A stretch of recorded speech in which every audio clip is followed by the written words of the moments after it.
Ako si Dr. Jose Rizal. Ang pambansang bayani nyo, kaya makinig kayo.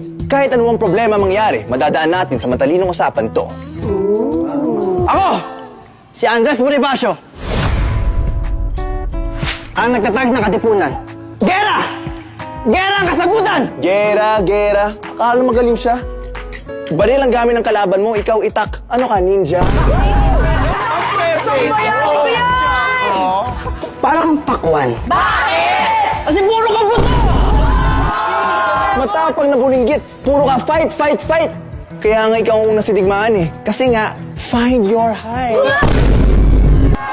Habang kami nag-aantay, lumalabat at binubura ng emosyon, yung Dr. Jose Rizal yun, nandun na Espanya, nagbabakasyon! Naku, Andres, hindi mo ako kayang sabayan. Kasi ikaw, inggit. Ako, travel goals. Ikaw, field trip sa palayan.